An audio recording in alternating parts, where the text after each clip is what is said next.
You're listening to Civic Media. You can tune into any of our live shows on any radio station across the state with the Civic Media app. Find us in your phone's app store and listen anytime, anywhere. From the Civic Media World Headquarters in Madison, Wisconsin, it's the Todd Alba Show.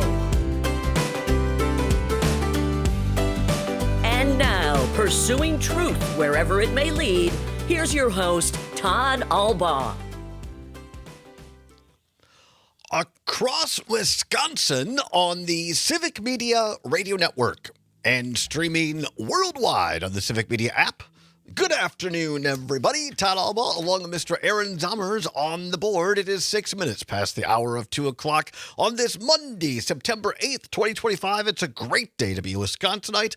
Back to school, back to work. Start of the new work week. Welcome in, everybody. Aaron Zommers, how was your weekend? We are here at the world headquarters of Civic Media, downtown Madison. Mostly cloudy skies, although I'll call it fairly seasonal. Temperatures around 70 degrees. It feels like a fall day out there. It sure does. And yeah, I had a very nice weekend. My dad retired this past Friday. Congratulations to the elder Mr. Zommers. Yeah, I went to go hang out with Andy, my dad. Mm-hmm. I don't normally call him that, so that felt weird. But anyway, got some dinner, just hung out. Mm-hmm. Of course, his first night of no longer working, the first morning, he got up early and went hunting, which good for him. I expect that to be many of his days going forward. Well, congratulations to Andy Zommers on his well-earned retirement. Nice that you got to head back to beautiful Manitowoc and hang out with him. I was in town most of the weekend. Great weekend. My sister came down from beautiful Eau Claire. We made a weekend of it. And on Saturday, we're very honored to be invited by the Ewing family to go tailgate a little bit with Brady Ewing and his family. And then we were in the stadium thanks to Rob Wheat, who could not use his tickets. He and his lovely wife, Max, were traveling, and so Heather and I used the tickets, courtesy of Rob, and got to see Brady Ewing as the honorary captain of the Wisconsin Badger football team after he... I'm trying to decide whether I want to tell this story now or wait until Friday when he's scheduled to be on. I'll save the story until Friday. I'll simply say that Brady Ewing is a two-time Big Ten champion, and went to 2 different Rose Bowls, and was back, one of the best fullbacks that was asked to be the honorary team captain, went out and flipped the coin. It was great. They announced him. And the cool thing was all 4 of his sons and his daughter, all 4 of his sons and his wife were there. It was kind of like, what? He has a daughter? No. All 4 of his sons and his wife were there, and his brother and sisters and mom and dad. So that was really, really cool. Badgers got a big win. Didn't feel as big as the score reflected, but they managed to get by Middle Tennessee 42-10. So that was fun. Pretty beautiful day for football in Madison here, by the way, on Saturday. And then we came home, Heather and I did, after we walked. We parked the vehicle here at the Civic Media headquarters and walked down to Camp Randall. We walked around, and my sister keeps track of steps. At the end of the day, Zommers, any guess how many miles that we walked on Saturday? Oh, I guess I don't remember how many steps are in a mile. Can I guess steps? Do you remember that? No, I don't. Okay. It's fine. I don't know, 10 miles. Not quite. 7 miles. Which is plenty, and boy, we were feeling it. So that was a lot of fun, and we went to the farmers market earlier in the day here in Madison on the square. That was lovely and fantastic. And then we went home and watched the Brewers. Brewers had a big weekend as well, swept the Pirates on the road, and then yesterday got a little bit of outside time, and then watched the Packers also with a big victory, 27-13. Over the Detroit Lions. So Badgers won, Packers won, Brewers won. Huge sports weekend, great outdoor weekend. So hope all of you had a great weekend as well. Back at it today and happy to be so. At the bottom of the hour, we're going to talk to our friend Tom Kircher, great reporter at Wisconsin Watch. A story headlined, quote, as Wisconsin companies saved $1 billion in rate cuts, severely injured workers haven't seen a raise in 9 years, unquote. Going to talk about workers' comp in this state and find out what's going on, why workers have not received a raise, those who are on workers' comp, in over 9 years. Tom Kircher, great reporter. He might pull out some of his news briefs as well. Always look forward to that when he does fact-checking on stories out there and then finds out what the truth really is. So Tom Kircher from Wisconsin Watch. And then in hour number 2, we're going to do a What's Worse for you today. By the way, Zombers, I'm here. I'm all 5 days, by the way. I'm putting in a full work week. I'm here Monday, Tuesday, Wednesday, Thursday, Friday of this week because I did not win the lottery over the weekend. The $1.7 billion lottery was not a winner. I was wondering where you were going with that. I'm like, you mean like just about every single other week? What? I did not win, but today's What's Worse, the lottery or sports betting. As Mike Lucas says, timely indeed, because lottery was on the mind of people this weekend and a lot of sports betting going on with all the aforementioned sports. And then our old friend Matt Flynn is going to be in. Looking forward to a conversation. He has a brand new book out called American Dawn. American Dawn. So Matt Flynn will be joining us and talking about his novel, giving us his take on some current events as well. So all of that, very, very interesting. And looking for your calls as well. And on the text, you can text us at any time via the Civic Media app. Big week, by the way. Brewers have a series starting at home, or pardon me, out on the road tonight against the Texas Rangers. Very important. And then the Packers play on Thursday against the Washington Commanders on September 11th in Lambeau Field. So big week. And then Wisconsin goes to Alabama, down there in beautiful Alabama. So big sports weekend or week to follow or ahead here as well. Mike Clemens, our great sports reporter, will be all over it and will be bringing us the latest. I thought we'd start with the Packers. For those watching the stream, Facebook, YouTube, Twitter. I think that's what a lot of people are talking about this morning. I know I had some apprehension going into the game over the weekend. Could the Packers pull it off? How are they going to look? Micah Parsons, the new defenseman from Dallas, how is he going to fit in? And boy, for those of us that watch the game or listen to it right here on many of our Civic Media radio stations on the Packer Radio Network, wow. Really fantastic. CBS had their all-star team, had their pregame show from outside of Lambeau on the CBS network. That was pretty cool. Nate Burleson looking very, very natty indeed with a CBS pinstripe like athletic jacket. And they recreated the inside of the stadium in terms of a wall, a section of the wall. And Nate Burleson could do a Lambeau leap. I wonder if it was full size. It was. Yeah, it was full size. So that was pretty cool. After the game, after the Packers won 27-13 over the Lions, CBS's Tracy Wolfson caught up with quarterback Jordan Love, but first talked to Micah Parsons after the game on CBS. Limited snaps, but a huge impact. What was it like out there for you today? I'm not going to lie, I was a little tired. The snap count was probably justified, but, overall, I thought we played really well. Some of these guys on defense were just flying around, set the tone early, even with me out there knowing my snap count. So that really means a lot. They just let me do catch-up. And the way they're playing right now, I can take my time because I think we go for a long run. I love that. What were the emotions walking out of the tunnel for a new team? I can't lie, it gave me chills. This environment, the first time, how they embraced me, the fans, this was one-on-one. This was really just a blessing in disguise. My man Jay Love told me it'd be this nice, and I think, nothing he could have said, I could imagine it'd be like this. Jordan, I know you're glad to have this guy on your side. Oh, yeah, most definitely. And like he said, when the crowd went crazy when he ran out, man, that was a special moment. And, glad he's with us. I'm sure he's glad to have you. You came out and you set the tone with those 2 touchdown drives. How important was it to start fast and be able to start the season this way against your North rival? It was very important. That was a big goal for us coming in this game.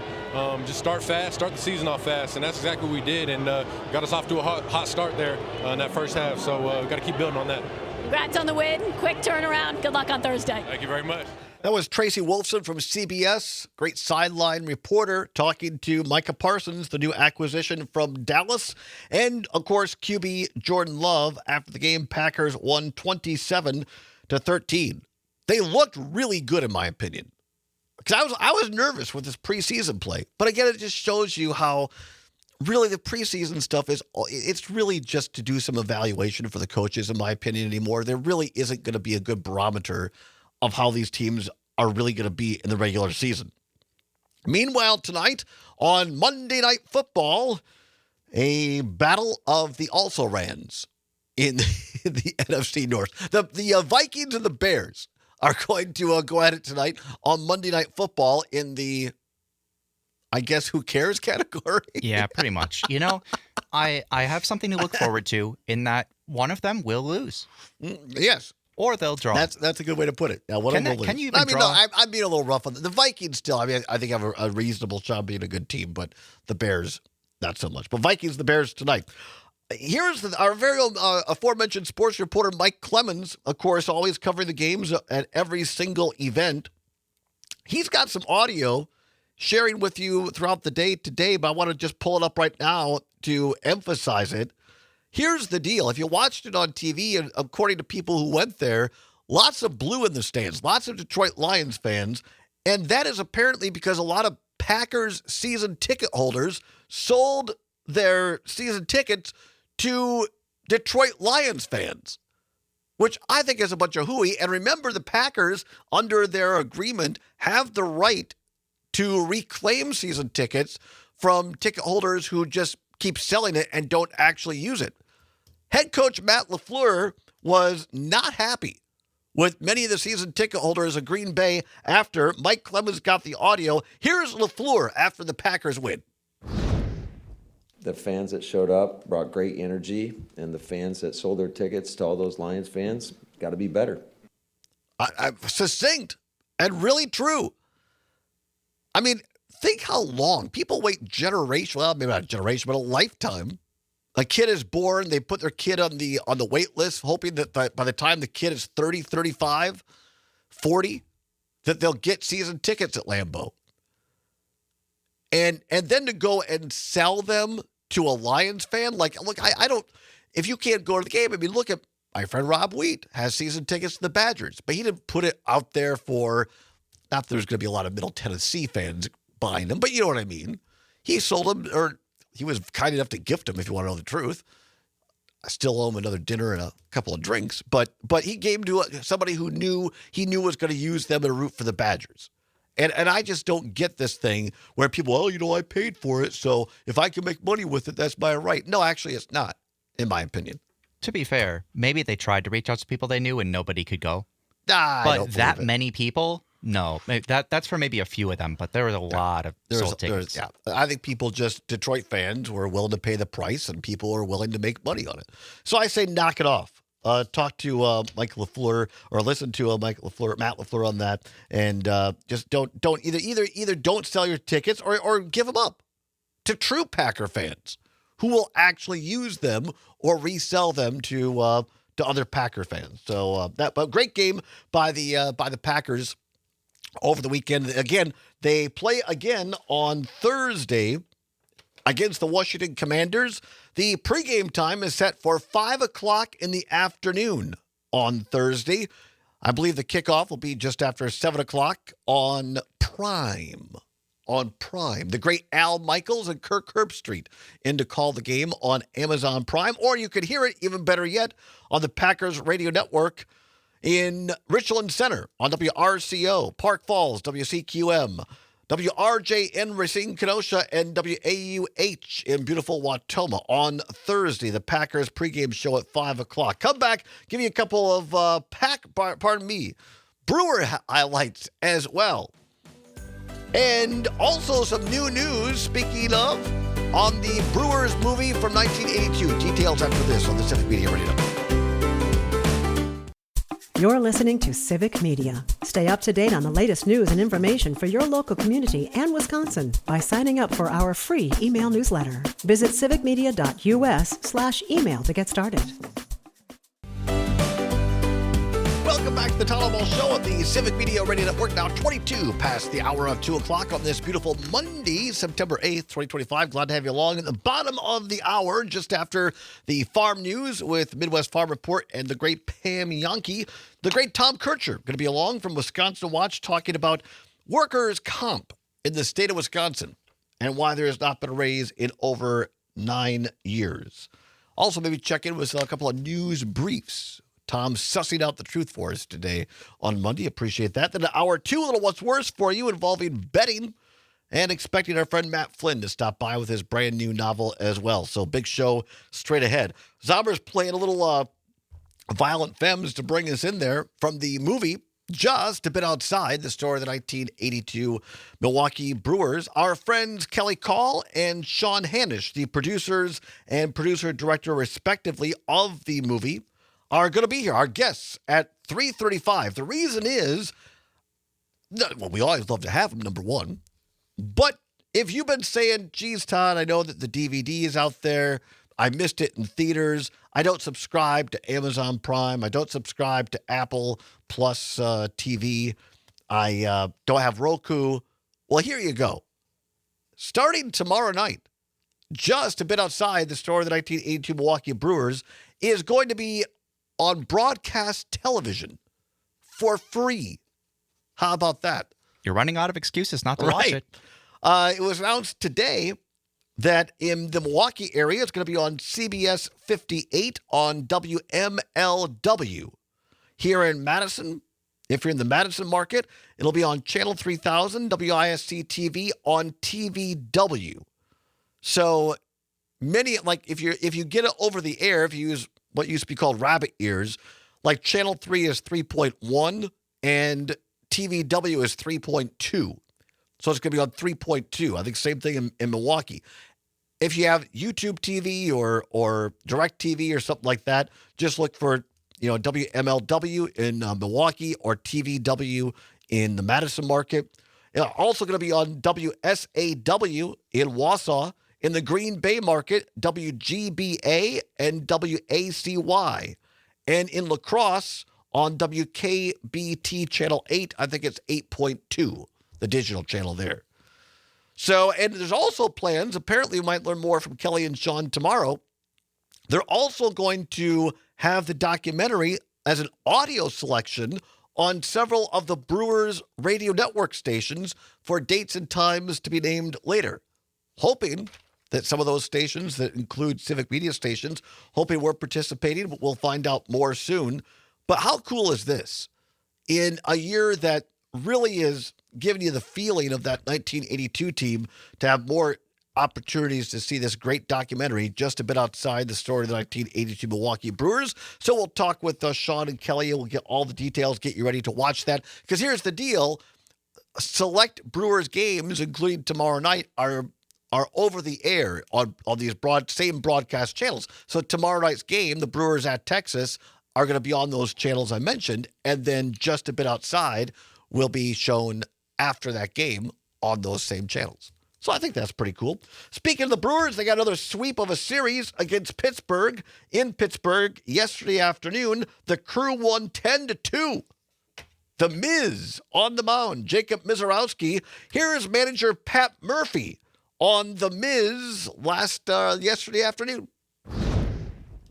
I thought Miz got on track, around the fourth inning, and Jansen deserves a lot of credit for that. And he straightened out his sequencing and everything else and got him under control. And I thought he really settled down and pitched well.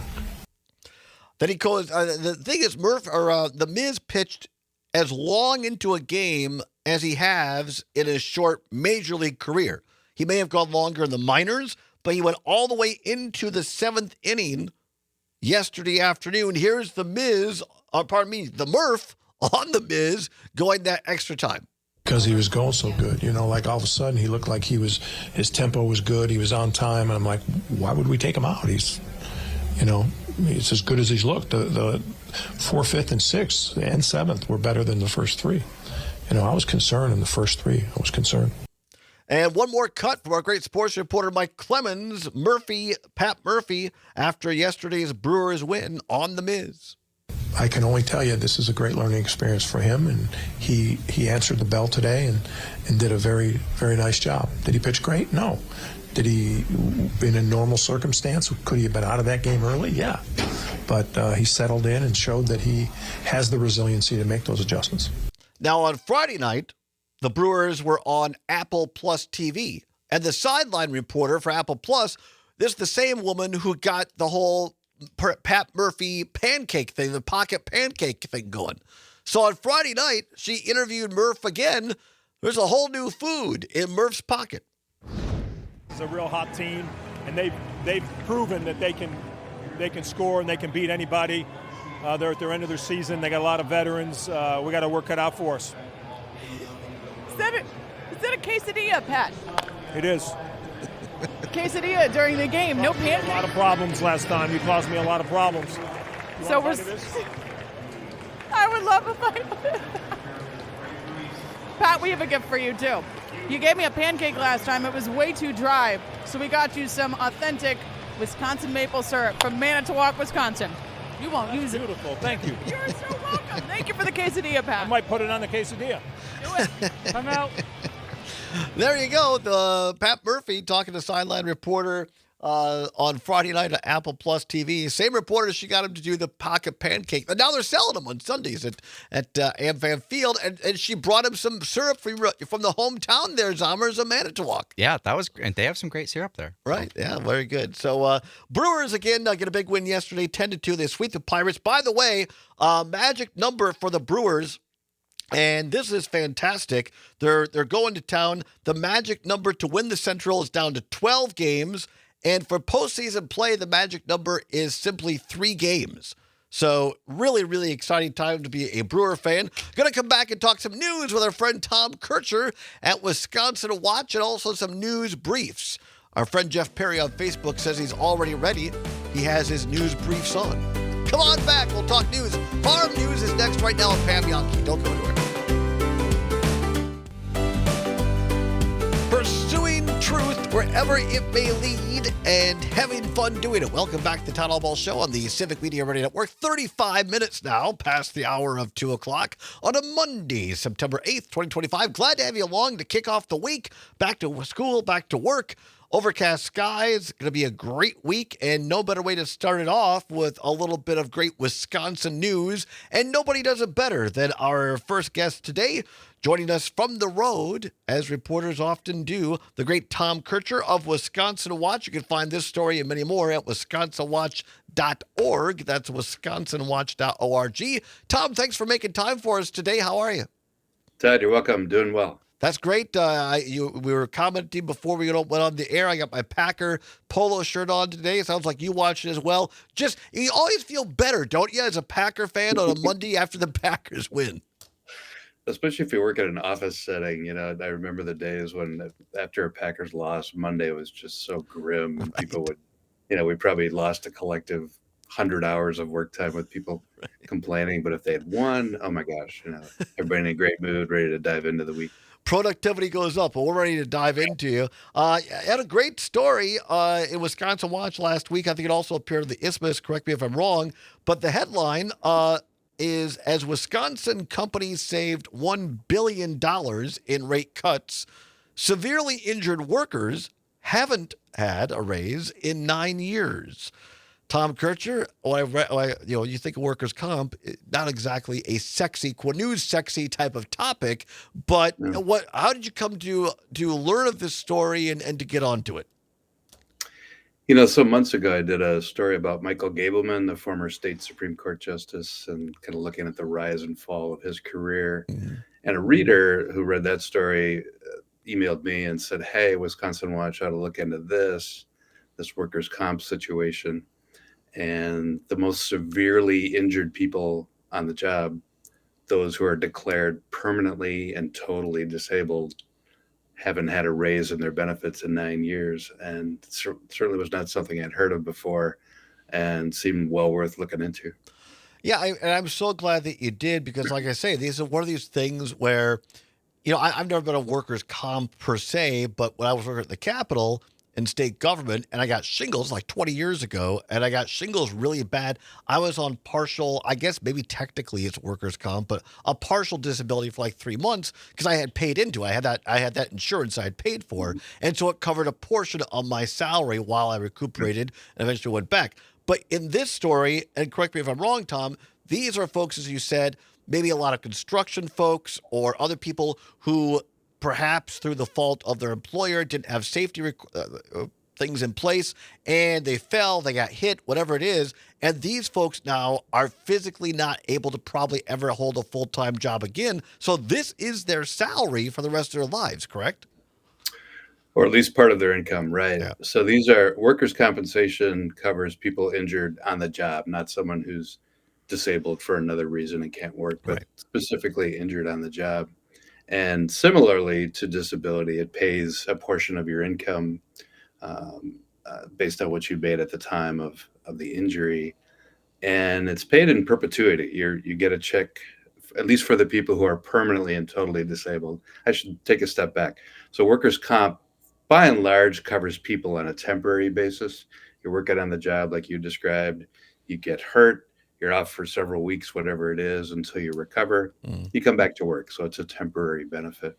But there are roughly about 500 people in the Wisconsin workers' comp system who are declared permanently and totally disabled.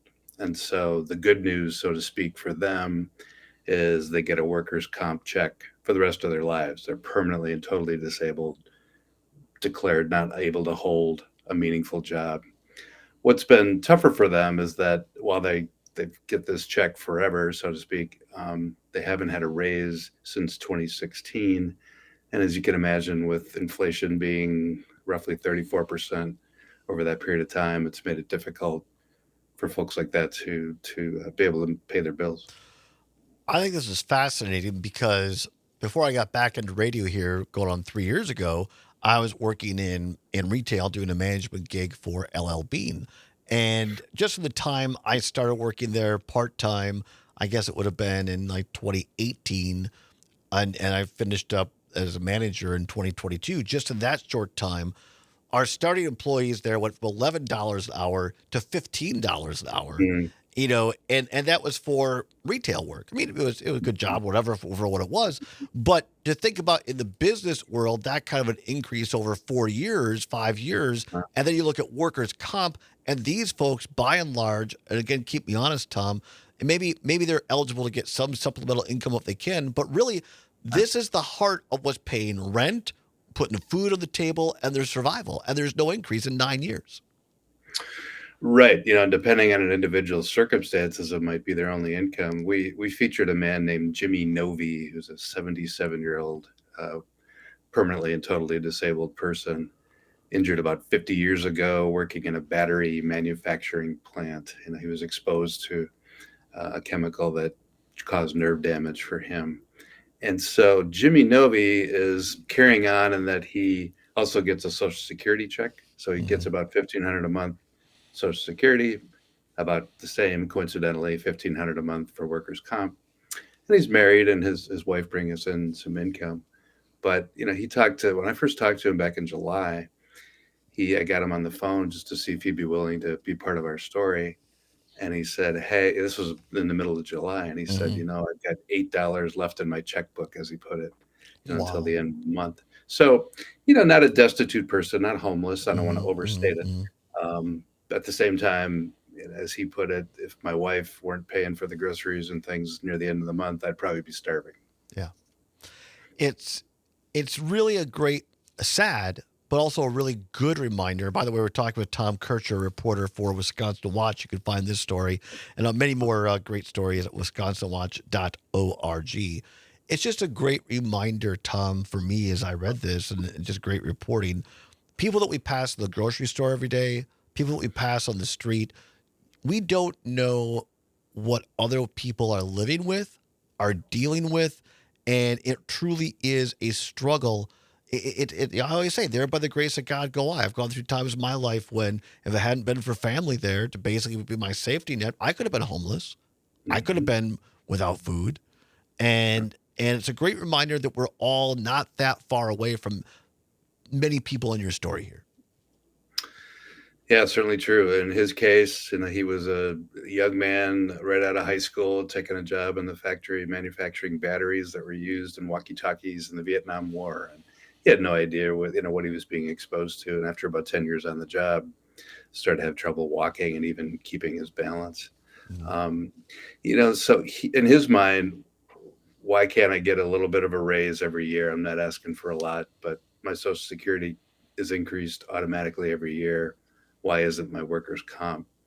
And, the one explanation for that is that about half the states do have automatic pay increases for their permanently and totally disabled workers' comp folks. It's adjusted automatically annually. Wisconsin does not. So in Wisconsin, for people like Jimmy Novy to get a raise, the legislature has to approve it in law.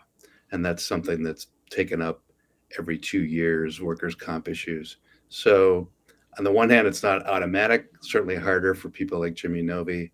On the other hand, people say there is value to Wisconsin's way of doing it because the workers' comp issues on the whole are dealt with every 2 years by a workers' comp committee, management and labor, and they can deal with things on a consistent basis, as opposed to if there weren't this committee, it would be left to the whims of the legislature, which might swing one way or the other depending on which party's in charge. So why is it, Tom Kircher, in your reporting, why have these folks not gotten a raise in 9 years? Has it boiled down into partisanship? Is it just a lack of willingness? Is it a lack of like what you're doing right now, awareness? What in your reporting, why is that? I mean, one of the key issues, I think, is that if you think about it as a contract negotiation between a union and management, maybe on the job somewhere, there's horse trading, right? You give us this, we want that. And that's part of what happens every 2 years in the workers' comp system, where the management and labor sides get together and discuss an array of workers' comp issues. And if they don't agree on certain things, then it never gets into that bill. So since 2016, they've never reached agreement on a bill that includes raises for the permanently and totally disabled until this year. And it's tentative at this point, but the two sides have this year recommended that the permanently and totally disabled, like Jimmy Novy, get a raise starting in 2026. We'll have to see if that bill, once it's the drafting is complete, see if it goes to the legislature and gets approved. And if it is, it would need to be signed by the governor too. To me, Tom, this is the greatest use, or one of the greatest uses, in my opinion, of journalism. Great journalism, like what you're doing here, bringing awareness, because I think it's incumbent upon each one of us who read this story at wisconsinwatch.org, who hear this program today, call your state representative, call your state senator, and tell them to pass this increase. Do the humane thing. We had a $4 billion surplus. I know it's less now after the state budget, but there's no reason that Wisconsin cannot pay this, cannot give these folks raises. And if you can, just one more story, because I love your reporting, because you give these examples, and that's a strong a connection as you could possibly make. Because I think that the stigmatism out there is, well, these people, they don't want to help themselves. Talk about this kid, Scott Meyer, from West Bend High School, star athlete, great kid. Tell folks what happened and why he is in this situation. Yeah, he's the other person we featured in our Wisconsin Watch story, also permanently and totally disabled. Got a job out of high school on a loading dock. In an accident, he got pinned. A semi-truck trailer pinned him against the dock. He ended up paraplegic. He's 51 years old now and living in Colorado, permanently and totally disabled. He's a little bit better off, I think, financially than the other man I mentioned, Jimmy Novy. He's married. His spouse has a nice paying job, and they have a condominium that they own. At the same time, he's talked about, hey, I've gone way overboard in my life to save the money I've been given, including a settlement he received after his injury, but with no raises in 9 years. And I've had to start to dip into that savings, and I worry about continuing to dip into it, particularly as my health is likely to deteriorate over the years because of the injury. And again, I would just remind our listeners, or ask, as I have done in reading your work here, ask myself, I've had good fortune. This isn't me, but it could have been. It could have been. I mean, this kid, Scott Meyer, 1992, photo here of him, all kinds of hockey trophies, had his whole life ahead of him. He's working. He's working a blue-collar job, gets pinned by a semi, and loses both of his legs a paraplegic like this. And he's not asking people to feel sorry for him. He goes on, and he has a life, but no raise in 9 years of these benefits when we could put a lot of money into other things. To me, Tom, it comes down to investing in our fellow humans, in our fellow Wisconsinites. Yeah, not for me to say what we should or shouldn't do or what the legislature should do, but I think it's important that we raise the issues, which we did in this story, and lay it out for people that here's the folks we're talking about, here's what happened to them, here's how they're living financially. There are other considerations too. There's only so much money in the system, and you want to make sure that state programs like this are well run. At the same time, 9 years is a long time to go without a raise. We'll come back, talk more. Tom Kircher of Wisconsin Watch, wrap this story up on a couple of Wisconsin news briefs. It's the All Ball Show for Monday on the Civic Media Radio Network. You're listening to Civic Media. Find the latest news, information, and archives of all your favorite shows on the Civic Media website, civicmedia.us. Pursuing truth wherever it may lead and having fun doing it. Welcome back to the Todd All Ball Show on the Civic Media Radio Network. 8 minutes now before the hour of 3 o'clock. At the top of the hour, CBS News or ABC News, depending upon which of our great stations you're listening to across the state of Wisconsin. Weather update, sports update with a great sports reporter, Mike Clemens. After that great sports weekend, Packers win, Brewers win, Badgers win. And the Brewers back in action this afternoon, starting a new series down in Texas against the Texas Rangers. You can hear that on many of our stations with the pregame show starting at 6:30 tonight. In hour 2, a little what's worse for you, and expecting our friend Matt Flynn to be along talking about his new novel. But right now, friend of the program, reporter, great reporter for Wisconsin Watch, Tom Kircher joins us via StreamYard as he's on the road. Great reporter that he is. Great story again, Tom. I hope everybody goes to wisconsinwatch.org and reads this great reporting on Wisconsin companies saving $1 billion in rate cuts. Meanwhile, severely injured workers haven't had a raise of workers' comp in 9 years. Really important story. And I hope after people read it that they'll feel inclined to call their legislator. And because I think part of this story here, an important part, is there is a solution on the table, right? Yeah, it is a live issue, if you will. There's legislation being drafted now that would provide raises for the permanently and totally disabled in the workers' comp system. Once that's drafted, it'll be shared with the labor committees of the Assembly and the state Senate. And then eventually, if it does move forward, the Republican-led legislature would have to approve it.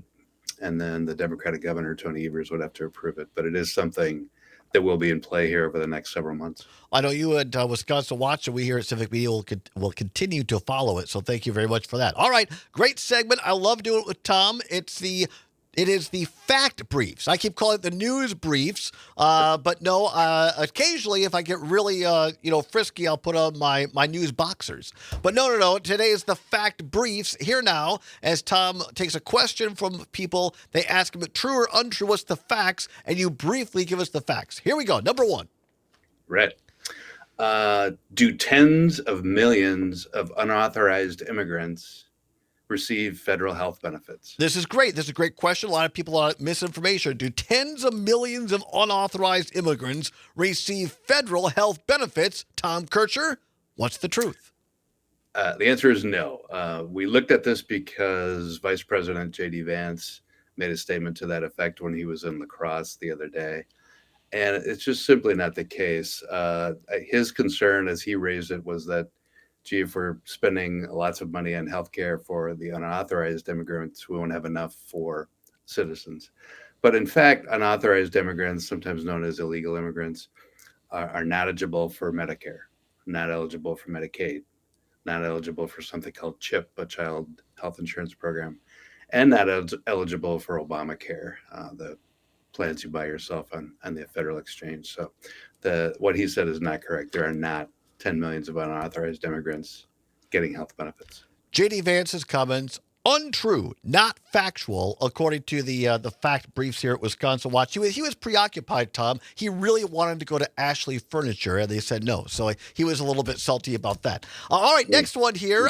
Next question. Is there evidence linking marijuana use to psychosis? What say you, Tom Kircher at Wisconsin Watch? What are the facts? The answer is yes. So this came from comments in an interview by Tom Tiffany, the Republican congressman from northern Wisconsin. He was addressing proposals to legalize marijuana and said that he had some concerns. Among them is that research has found a link between marijuana use and psychosis. Think of things like delusions, hallucinations. And he's correct. There is quite a bit of research linking the two. One of the caveats, if you will, is that the research is not so settled on causation. So there is that connection. People who use marijuana can be more likely to have a psychosis problem, but the research is not conclusive yet that one causes the other. I'm not sure I agree with this because I took a gummy before the show, and I keep telling the pink hippopotamus sitting next to me that there's nothing to this, and I don't know what that means. I'm kidding, for goodness sake. For the Human Resource Department, I'm kidding. It's a joke, for crying out loud. Well, this is very interesting because I think this is going to continue to come up in the 2026 elections. It always does when Democrats tend to want broader marijuana legalization. But interesting, Tom, right? A lot of people that wanted legalization of marijuana in Wisconsin in 2024 voted for Donald Trump. And so I think that's a really interesting political thing there because Trump is trying to make hay, I guess, instead of weed with the marijuana issue. Yeah, and a couple issues related to that. I think there's even more evidence that younger people, that young adults, adolescents can have that predisposition, if you will, to psychosis. So that's one concern. As I understand it, marijuana is much stronger today than it was some decades ago. That's another consideration. I've heard that. At the same time, marijuana users who develop psychosis are very few in number overall.